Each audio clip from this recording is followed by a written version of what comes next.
going to do first is there were 3 bills that were almost identical to bills that we've already passed, so we'll take those 3 up first.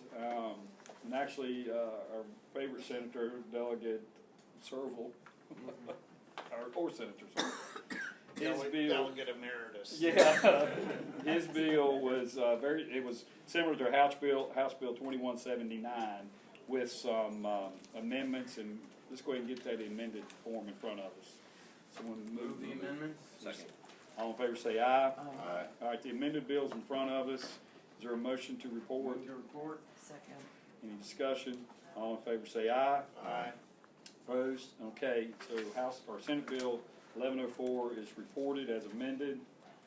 And the next one will be Senator Lewis. This was the same as House Bill 2364, which was Delegate Heretic. And let's go ahead and get this in this form that we passed. It's on the Delegate Murphy, it's on page 3. Thank you. Move the amendment. Second. All right, any discussion? All in favor say aye. Aye. Opposed? Okay, now the amended bill, Senate bill's in front of us. It's the same form that passed this committee, the Subcommittee 7-0 and 21-0 out of the full committee. Is there a motion? Move to report. Second. Okay, any discussion? All in favor say aye. Aye. Opposed? All right, the amended bill reports.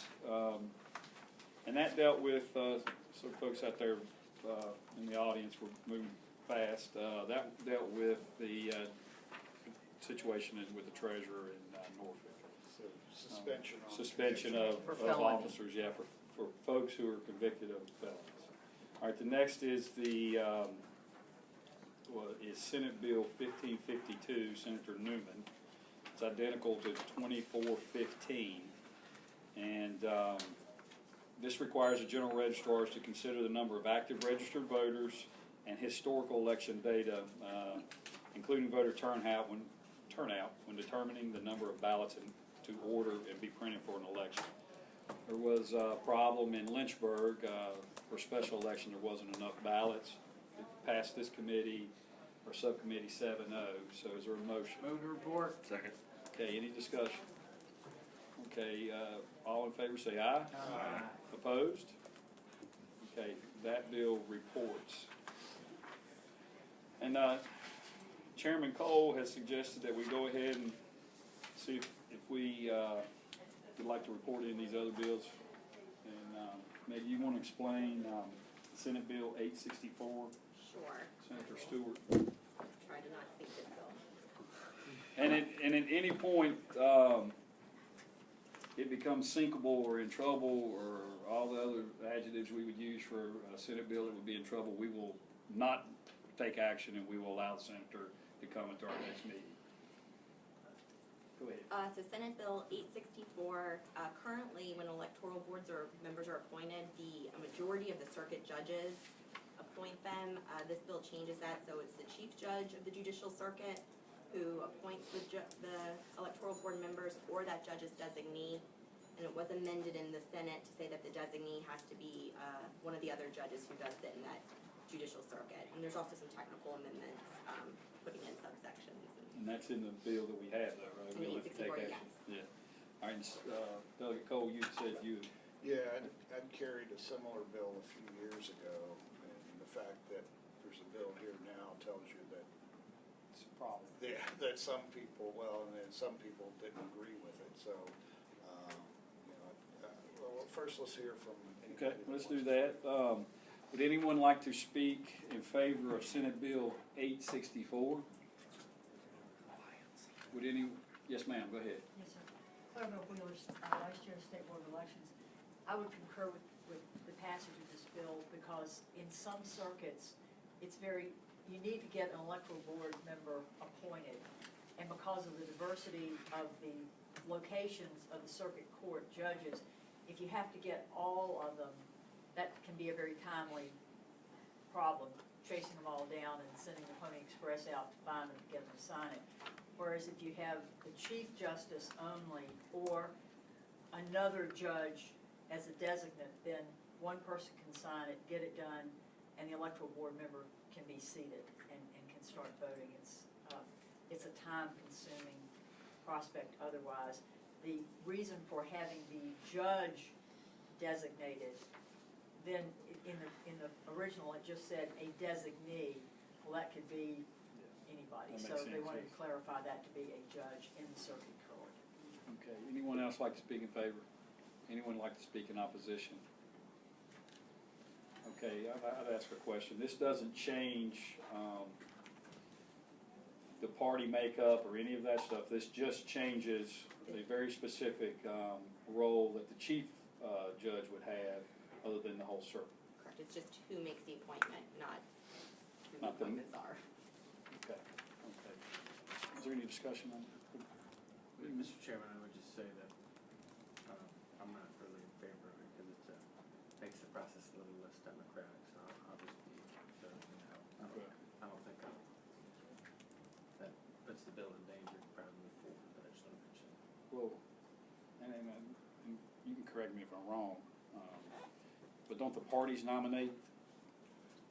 If I Nominate may these, kind of yeah. explain Yeah, go the ahead. problem that it's trying to fix is the way the current process is now is the party leaders, party local nominate. party leaders nominate the person, but it's actually the circuit court that makes the appointment.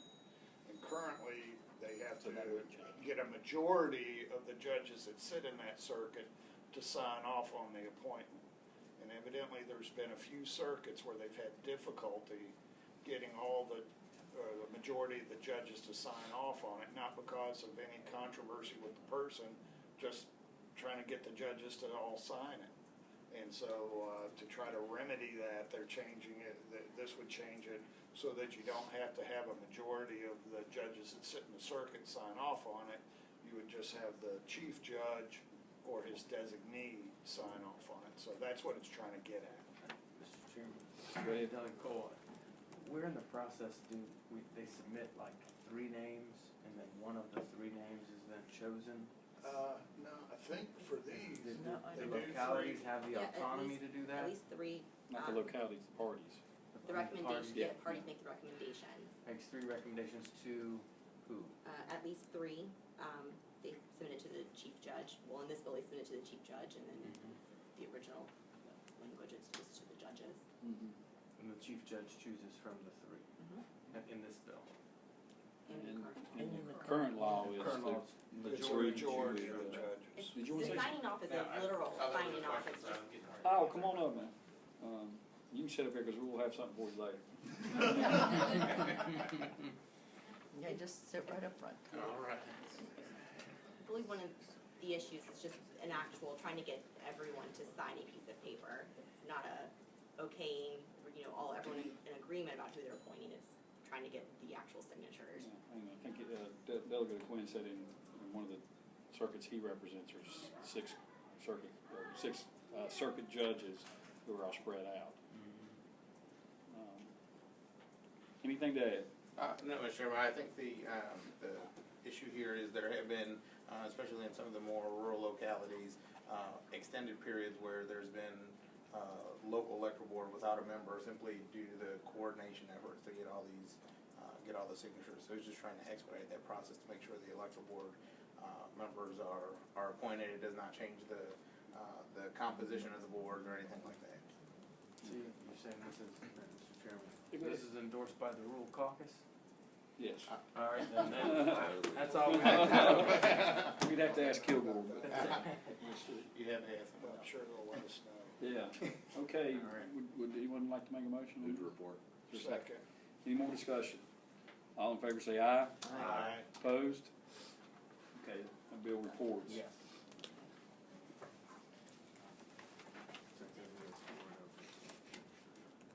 Okay, we have, Senate Bill 1105.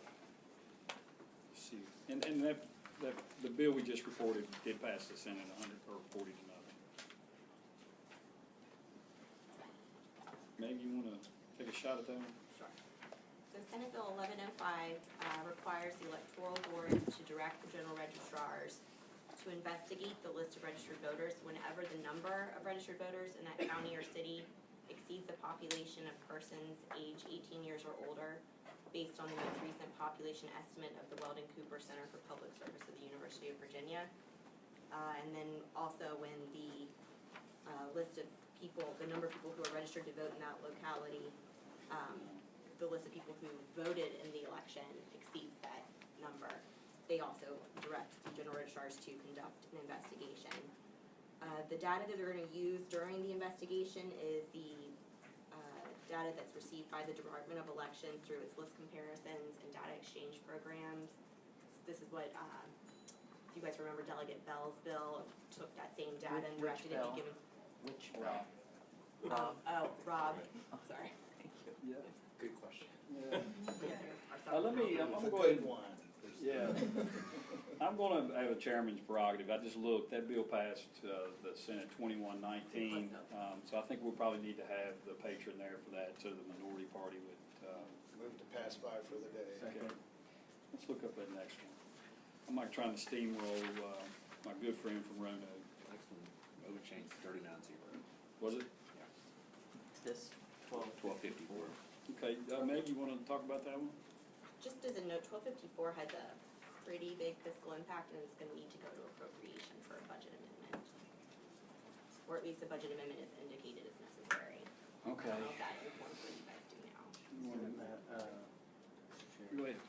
do we know, maybe, you know, was this included in the Senate budget?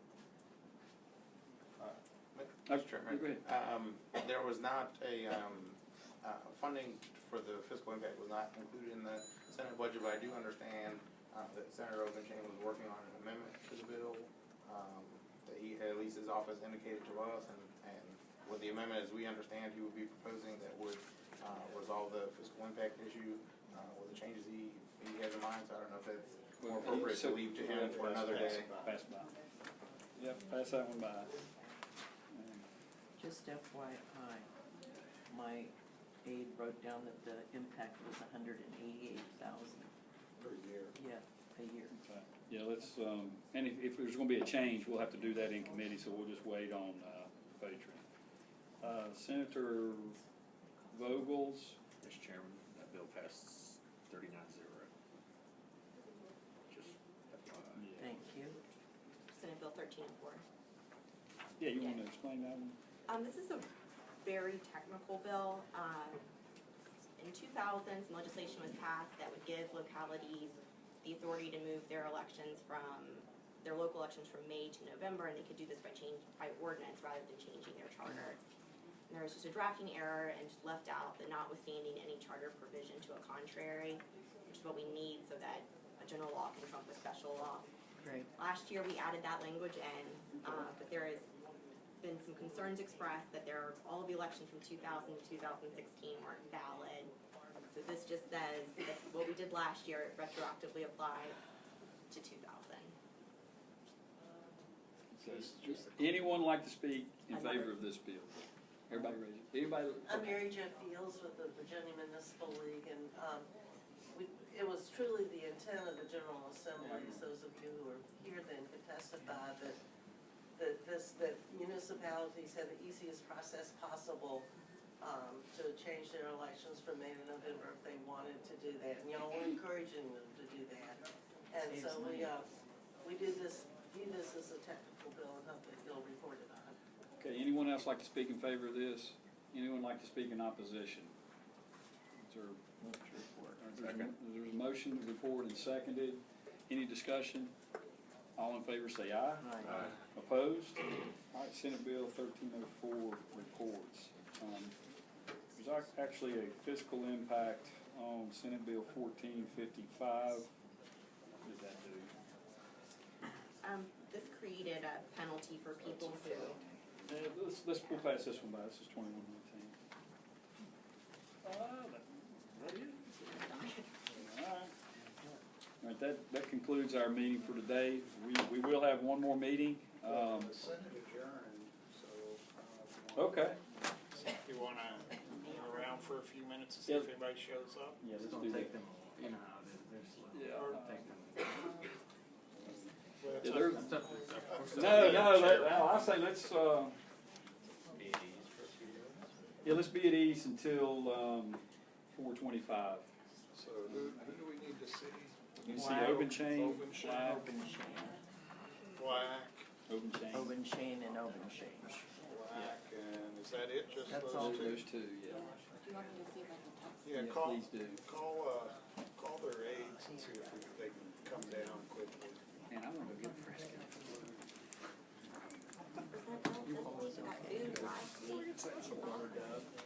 Remember the General Assembly? Just wait on that side. Did y'all not see me in the news being booed after committee last week?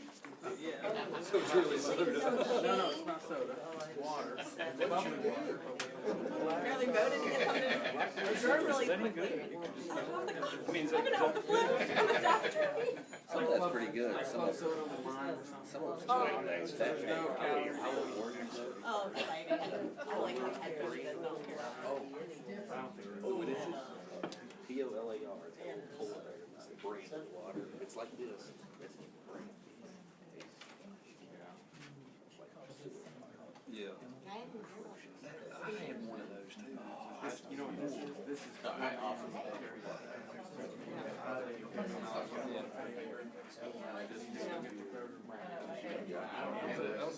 How's that target? How's that target, man? What about the frescoes? They're good. Almost as good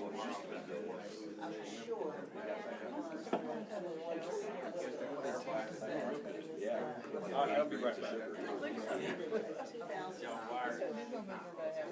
Yeah. Hey, we're trying to do some research on the risk limiting audit, some white paper, and they're talking about it. They're saying that the same thing will find the risk limiting audit. Oh, that definition. What's up, we can't have a good handle on what it is and what it's Look at that. For example, localities and maybe state costs associated with Baylor, not necessarily local costs, but also the state costs. Nothing I don't know why they have names for running barrows or something, I'm not sure. There's certain duties, there's certain costs for elections that are paid for, not state. Like by statute. Well, I think it's whatever they're. Well, no, there's certain things that, and then there are other things that are local. But if you can run all of your elections instead of, yesterday, therefore, bringing down, certifying machines. It's huge. We pay for all of it. Well, one of them said she was gonna scan it and send it yesterday, and I And didn't I see can it argue at with all, her. so I think she may have looked at the spread. Wisdom of having elections and there's something to be said about people in that. So, what I we voted my want to do. first special election, I could have voted in. So we're not doing You did not vote it. I know, it would have been my first election in Richmond, and I totally forgot. It was a terrible election. You know what, It was a number of 4,102. You were not alone in not voting. Yeah, tell me about it. Some say they're Apologize, being I was asleep at the switch. But other than the internet going down, we have no access to theirs. And so, Yeah, we're waiting for 2 more patrons. We passed out all the other controversial ones, so anyway, the way it was set and then up. there are 2, I think, that are controversial. I'll go with Martha. Yeah, I don't know where she puts theirs. She's got her order. Police department, yeah.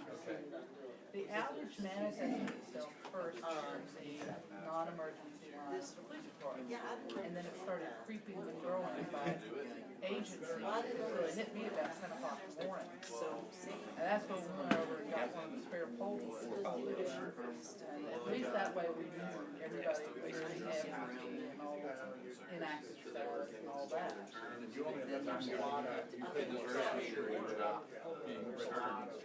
Yeah, Charlotte.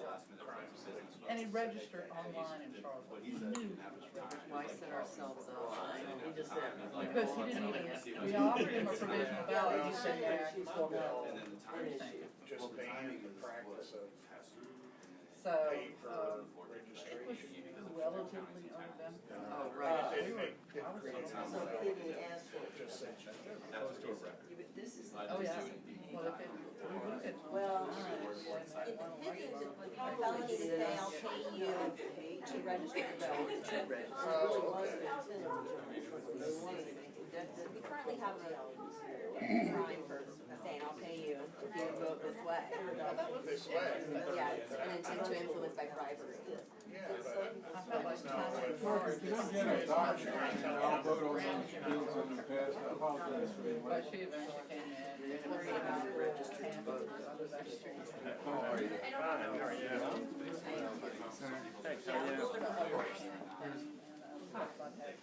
I think we want you up on this chair up here. What it says is what we did back in Yes, Okay, I it's hunting down for us. got it. This, Okay, good practice. I really wasn't trying to avoid parties in this year. Oh, hello. You got 2 minutes. yeah, because how do you know, conversation,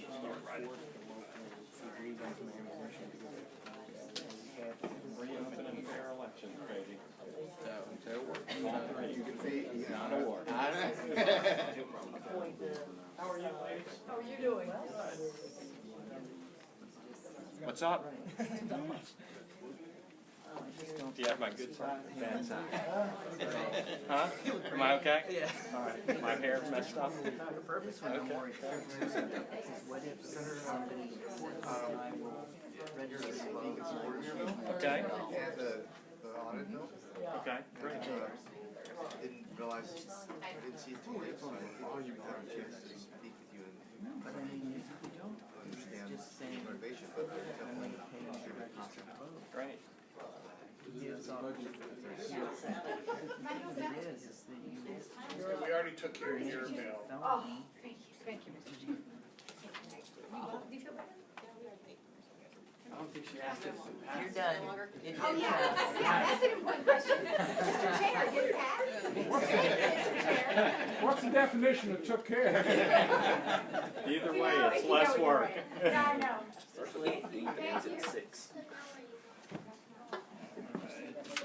All right, let's go ahead and go. 4:25. Back in, call the committee back to order. Senator Overton. Having voted on the prevailing side whereby we passed by Okay. for the day, Senate Bill 1105 and 1254, I move we reconsider I'll that vote. second that. Okay, all in favor say aye. Aye. Opposed? Okay, Senator Overchain, Senate Bill 1105. Mr. Chairman, members of the committee, I've got a couple of bills that just deal with trying to increase voter confidence, and there are a couple of issues that these attempt to address. This one deals with situations where, believe it or not, we have 8 counties in Virginia where the number of registered voters exceeds 100% of the voting age population of those localities, according to the Weldon Cooper Center. Something's wrong. And all this bill does is it attempts to get a start in trying to figure out what's wrong. Maybe very well be that Weldon Cooper Center's data is wrong. It may very well be that our voter rolls need to be updated, and that we've got a lot of people who have moved or have died or should no longer be on the rolls. I don't presume to know the answer, and I think there are a lot of people who speculate about what the answer is. And what this does is says that if you're in one of those jurisdictions, there should be some inquiry. And it doesn't specify how, it doesn't mandate, it simply calls for the registrar to investigate and report. Questions, Mr. Murphy? How often does this Weldon Cooper Center do these population estimates? They update them regularly. This, the last update was June of 2016.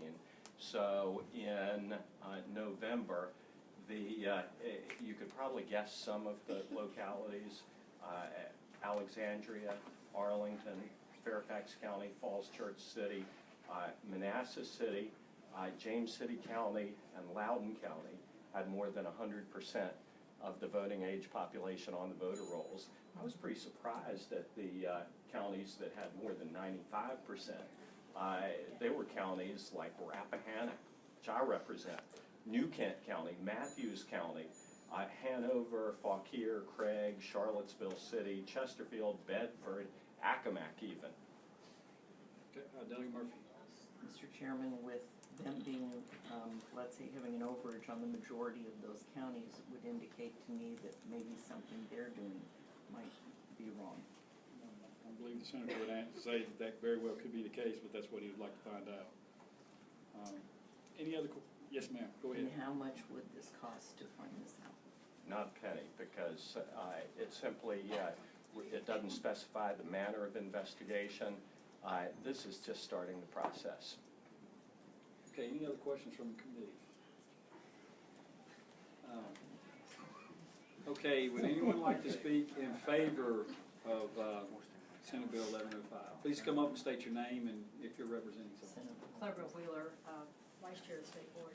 I am very much in support of this because if we've got, for whatever reason, anything that indicates that we've got more people registered than there are age-eligible voters, whether it's because there's a census report mistake or because people have been names allowed to be redundant and stay on voter registration past when they should.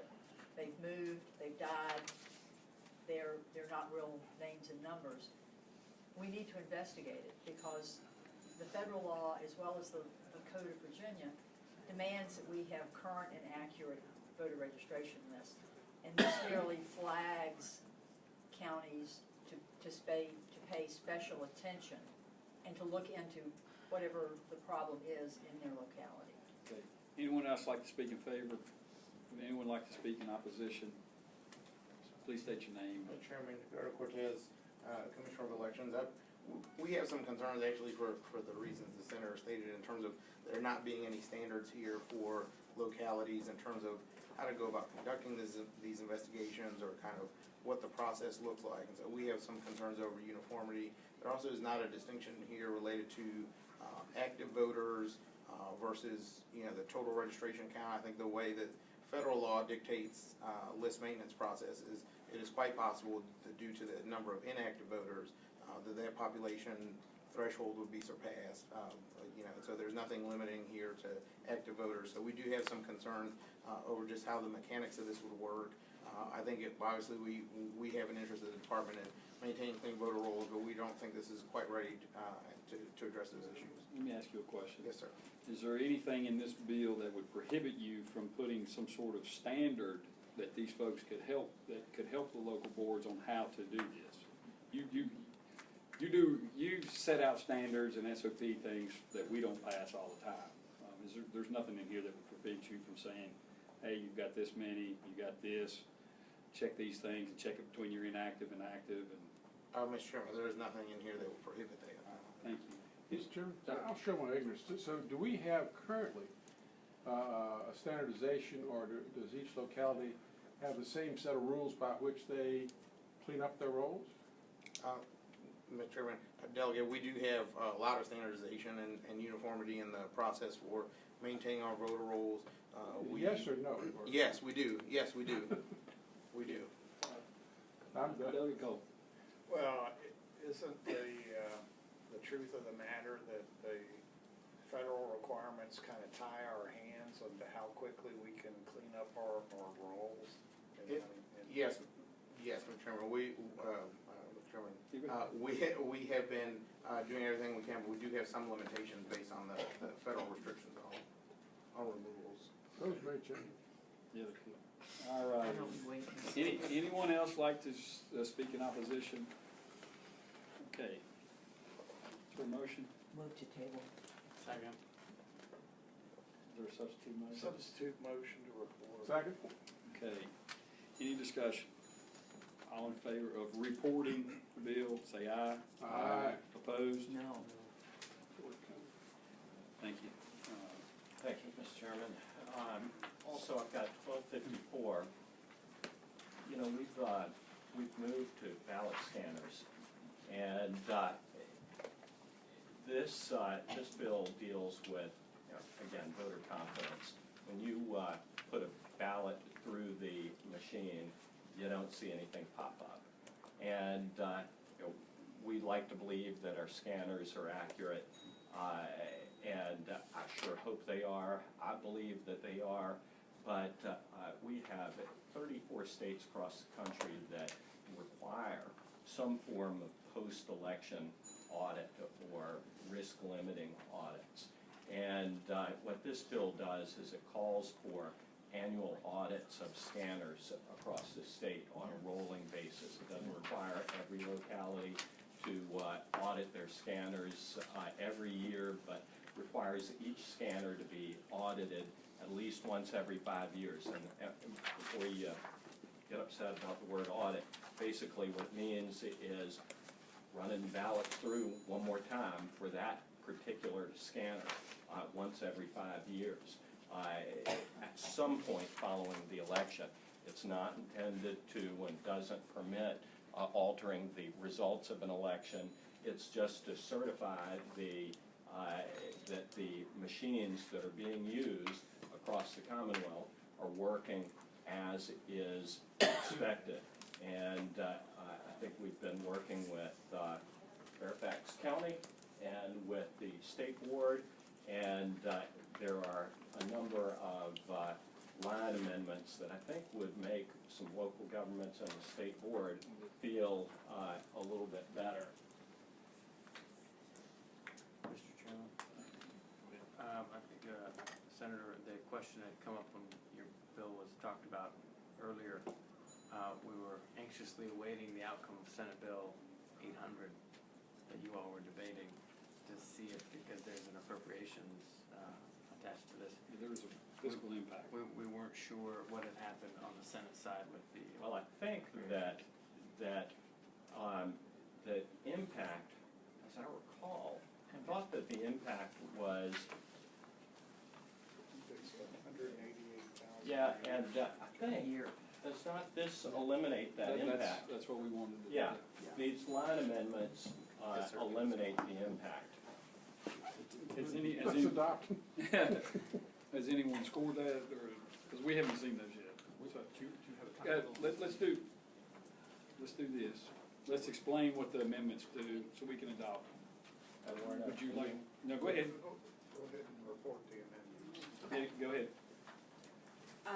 On line 13, we're gonna strike conduct and insert coordinate, so it'll be the Department of Elections shall coordinate the post-election risk limiting audit annually. We're gonna unstrike ballot scanner and strike voting, so it'll be conduct the annual, or the audit annually of ballot scanner machines. On line 19, striking purposes and inserting purpose. On line 25, after performed, we're gonna insert by the local electoral boards and general registrar, so all audits conducted pursuant to this section shall be performed by the local electoral boards and general registrars in accordance with the procedures prescribed. And we're striking state board and with the cooperation of the local electoral board and general registrar on line 26, and inserting department, prescribed by the department is how that will read. On line 27, striking state board and inserting department. On line 30, we're gonna start subsection D with local electoral boards shall report the results of the audits of the ballot scanner machines and their jurisdictions to the department. And then on line 31, we're gonna strike on the results of the audit and insert A. So it'll say at the conclusion of each audit, the department shall submit a report, period. All right, is there a motion on the? Move the amendments. Second. All in favor say aye. Aye. Opposed? Okay, the amended bill's in front of us. Yeah, I just have a question. I thought before an election, they test these machines now. Is that not correct? They do test the machines, what this does, and it's a limited test. And this simply, once every 5 years, each machine is going to have the ballots basically run back through them. post-election at some point to confirm that the machine is actually spitting out the vote that actually was cast, and make sure that they're working out accurately. And this is something that is being done across the country increasingly. As I mentioned, 34 states have adopted pretty similar practices. And I guess these are referred to in the industry now as risk limiting audits. My question is how did the amended bill take away the fiscal impact? Because state board doesn't conduct it, the local registrars are conducting it. The state board doesn't conduct it, coordinates. It switched the fiscal impact. Yeah. Okay. Still not. But No, I the point is that, I mean, state board, the local electoral boards, they've got the flexibility to do it at any point during the course of the year. They just need to make sure each machine is done once every 5 years. So it's not going to be, they're not going to be doing these in October and November each year. They may be doing them in February and March and April during the year, but not in their hot times. I would hope so. All right, anyone like to speak in favor of this amended bill? Please state your name. Mr. Chairman, Ricardo Cortez, Commissioner of Election, and we do support this bill and we support the amendments. And to confirm what the Senator said, this does clarify that it's not the department going out and conducting the actual audits, which is where the fiscal impact came in. So now that it's been adopted, we will work with DPB to make sure there's an updated FIS provided that indicates there's no cost to the agency for it. Thank you. Anyone else? Yes, sir. Yes, Mr. Chairman, I'm Alex Blakemore with Virginia Verified Voting, and we support the bill as well. And commend the patron for bringing it forward. I'd like to make 2 comments for me. To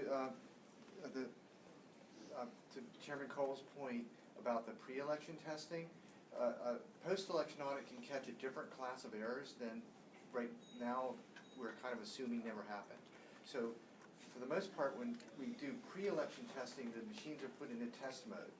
So the machines know they're being tested. So that's great for catching errors where the ballots were programmed incompletely or scanners were calibrated wrong or some kind of honest or procedural mistake happened. In the, God forbid, in the kind of error where someone actually tampered with the software, the pre-election testing we do today is really not designed to catch that kind of problem. So if you remember, that's sort of like announcing you're going to inspect the warehouse next week on Saturday, and you might catch some problems in the warehouse, but if somebody is robbing you blind, they're going to make sure things look good on Saturday, right? And Volkswagen's emissions test was a perfect example of that. Purposely designed, they could tell that they were in test mode and they behaved correctly during test mode. So that's one reason post-election audits have value. And as the Senator said, over half the states have some form of them. And the last point I'd make is just about a technical point about the term risk limiting audits, which we support and many states are starting to move to. They actually, this is a good first step. What those tend to do are try to spend the states and the counties auditing time and money efficiently. So with a risk limiting audit, you pick a sample size that tries to focus on reducing the probability that an outcome changing effect goes undetected. So you spend more time auditing tight races than landslides, and they typically would be something that would be integrated more into, say, recount procedures or canvases down the road. So we support the bill, and thank you. Thank you. Anyone else like to speak in favor of the bill? Yes, ma'am. Clever Wheeler, Vice Chair. I guess I'm piling on because everyone seems to support this bill. It is a locally supported risk limiting audit. So the electoral board members who get paid very little, but their time is valuable, and they participate. The registrar certainly is valuable, and he or she participates, but it's a locally done, and to use Senator Obenshain's, I think, appropriate term, it inspires confidence in the voter. Because lots of times people will say, well, I don't know how my vote counted. I don't know if the machine counted it. this is a good way of showing the voters that, yes, the machines we're using are audited. You know, 1/5 of all machines are audited every year, and they know that their machines are giving out the right tally, and it basically doesn't cost anything to do it. Thank you. Would anyone else like to speak in favor? Yes, ma'am. Hi, Ellen Volo, Fairfax County. I just wanted to thank Senator Overseen for working with us on that clarified amendment. Thank you. Anyone else? Anyone like to speak in opposition?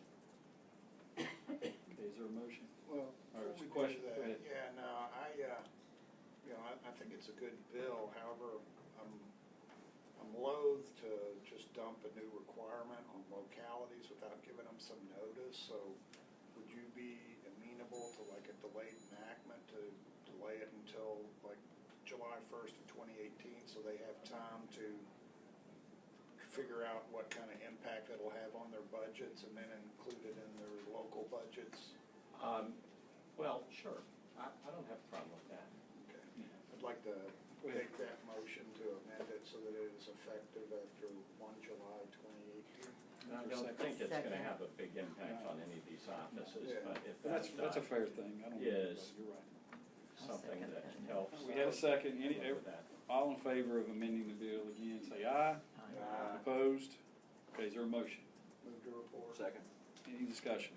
All in favor of reporting the Senate Bill 1254, say aye. Aye. Opposed? Your amended bill reports. Thank Well, you. thank you very much. Thank you. Should I come to the big committee? I don't think you need to. We'll call you. Well, we had Let me know. the one bill that was, Contentious. Oh, yeah, you yes, probably yeah, I should. probably would, yeah. Because, just to be safe. Thank you. Yes. Yeah, just for the, I don't know if you changed it for this one. Senator Black, Okay, we have Senate Bill 1455. 1455, and what the bill does, it's actually very similar to a federal bill, that 18 U.S. Code 597 makes it a crime. It says anybody who makes or offers to make an expenditure to either vote or withhold a vote, or solicit expenditure shall be fined a year. Now this one deals a little bit differently. It deals with registering to vote, but as amended, it basically says anybody who pays somebody money in exchange for registering to vote is guilty of a Class 6 felony, and if they accept the money, then they're guilty of a Class 1 misdemeanor. And, you know, there's no problem with people being encouraged to vote, or you have a rally or something and you sign people up, but when, you know, when there's an exchange of cash, it's a whole different thing. I don't think that's what the voting system is supposed to be about, is you know, that's essentially bribery to get people to vote. So that is the essence of the bill. Now, there was a fiscal impact. It's the standard $50,000. You know, we don't know what it's going to cost, so we tack that on. And I'm not sure. That was when it was a Class 5 felony, and I do not know whether dropping it to a 6 felony has anything to do with that or any impact whatsoever. It's still the standard 50,000. Still the standard, okay. So that's where it is now, and that is essentially what the bill is. You know, I don't think we ought to accept situation where people are being paid off to register. Well, I believe if it's the committee's prerogative to report it, we will probably send it to appropriations. Was it included Sure. in the? Okay. Sure, I don't know any way around that, if, as you say. All right, let's do some questions for the senator. Well, if you dropped it to a misdemeanor on both ends, then it would avoid the fiscal impact. We could do that. Maybe that would be the wise thing to do, and then come back and try to boost it up later. I think, honestly, I think in the end, part of our problem. I know Tom Garrett was, he was Commonwealth's attorney, and he prosecuted about half a dozen of these things, I think just as a matter of principle. But usually a Commonwealth attorney wants to get so many scalps on the wall, and a misdemeanor's not a scalp, you know, it's just it's like shavings or something, so they wanna get a felony, and that's what motivates them. And so I think, eventually we'll wanna get a felony, but I would certainly consider it a friendly amendment to make that a misdemeanor. I make that amendment to strike the felony and make it a misdemeanor all the way around. We'll strike class 6 felony and enter class 1 misdemeanor. Okay, there's a motion to amend the bill, is there a second? Okay, any discussion? All in favor say aye. Aye. Opposed? Okay. All right, the amended bill is before us. Any questions on the amended bill for the senator? Delegate Murphy. Not being an attorney, what kind of proof does someone have that, you know, that you've offered them money to register to vote? You like Well, report it, or? I mean, it's how's sort this of gonna like happen? any case. If you know, a lot of times the way cases, I was a prosecutor, and you'll get disputes between people.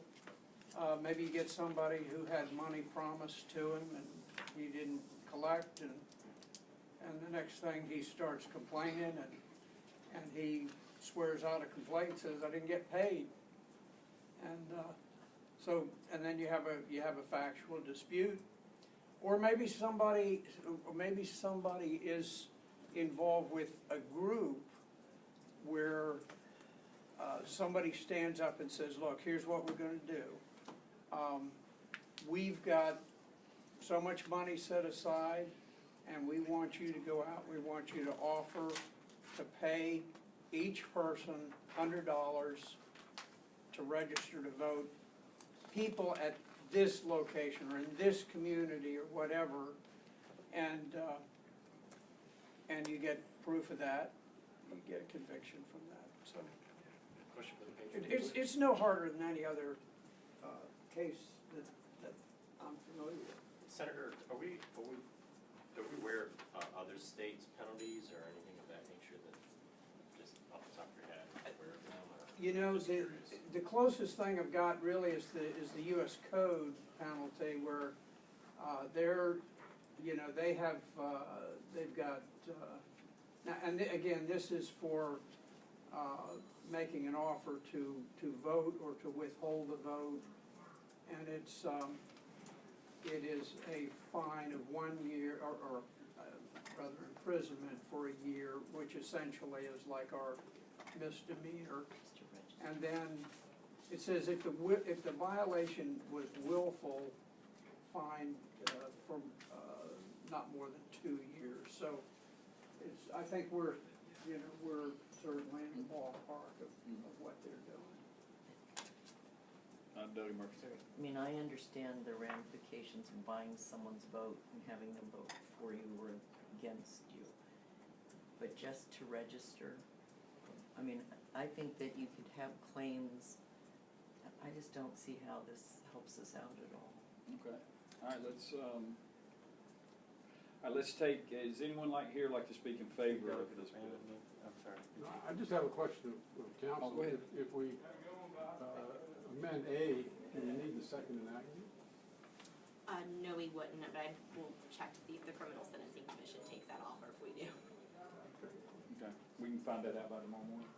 Okay, thank you. All right, anyone like to speak in favor of this bill? We need it? Yes, ma'am. Sorry, I don't need to take up so much of your time. To try to answer your question on this, registrars who deal with third-party registration drives all the time will tell you that volunteers come in, they take the course either online or in the office, and they go do the right thing. They may make mistakes, but they're trying to do the right thing. They're trying to get people to register to vote. The problems occur when the paid organization people come in, and they are so zealous that they may do what they did in Harrisonburg. And the young man who was arrested in Harrisonburg said he was paid to do it. He was gonna get X number of dollars for X number of new voter registrations, and so he made up registrations, or allegedly. So I think, That's a different but, situation. so the question is, if you are paid to register somebody to vote, are you going to That's not try? what this is. That's not what this is I at all. think, Yeah, let's hold on. I think it's, What we dealt with, Maybe I this, don't there's two separate issues. One is if you pay someone to register them to vote, and then the other issue that in Harrisonburg was correct, if paying you to pay someone by register. the signature to. Correct, So there's. correct. I just wanted you to Two. It is, understand. that is a little bit different, because The here difference. we're talking about where that person goes out and says, Correct, if you will register to vote, I'm gonna give you $100 Yes. right now. yes. And that's what I was trying to make the distinction. I'm sorry. I was trying to make the distinction that you Let just me made ask a there. question of council. If this was to pass, and become law, and I had a barbecue dinner where I gave away free barbecue sandwiches, is that a monetary exchange for me to sign people up? That was a discussion we had in the Senate, and we actually amended it to put in the monetary to address that concern. We changed it. It did- Initially, It it was was broader. anything of value, and then we just basically turned it into, monetary. basically, if you're gonna bribe somebody, that's essentially what it is. But if you have a barbecue, if you have something enticing to bring people in, I mean, that's legitimate, that's, Well, I'm from Southwest Virginia, we have a lot of barbecues, so. barbecues are good. It's Barbecue very should good. not be inhibited in any It respect. should be in the code that you can have barbecues. Elliot Mayer is. Question, patient? Go ahead. Senator, was there any idea or thought of trying to get this narrowly tailored to those that would be improperly registered to vote? In other words, there's one thing to register somebody to vote that is registered at this house and you're registering, but somebody who say is a college kid, he's from California, he's a student at JMU, he shouldn't be properly registered to vote. I mean, is there any thought of trying to narrowly tailor it? I know what you're trying to do, and I think it's commendable, but Different. It's is there any thought of trying to narrowly tailor it to that type of individual that really has no business? You're a California resident, you're in college in Virginia, you're not a Virginia resident, you have no business registered. Council would like to address that. Go That's- ahead. That's already a crime. That's a class 6 felony. Okay, all right. See, I just got educated. Okay. You register a person who you know is not, That you know is is not. gonna be registered in more than one location. Okay. Yeah. Okay. Okay. All right, so let's, is anyone here like to speak in opposition? Okay. Mr. Chairman, Is there a motion? I move to table. Second. Motion to table. Substitute motion to report. Second. Second, okay. Any discussion? The motion is to report as amended. All in favor say aye. Aye. Opposed? No. The bill reports. Okay, what was our count? Five, two. 5-2. Thank you very much, Mr. Chairman. And You may need to be here I'll- tomorrow morning. I should be tomorrow morning. At 9. It's 9 tomorrow morning, o'clock 9 o'clock on the ninth floor. Okay, thank you very much. Thank you. Is there any other business? No. Okay, then, meeting is adjourned.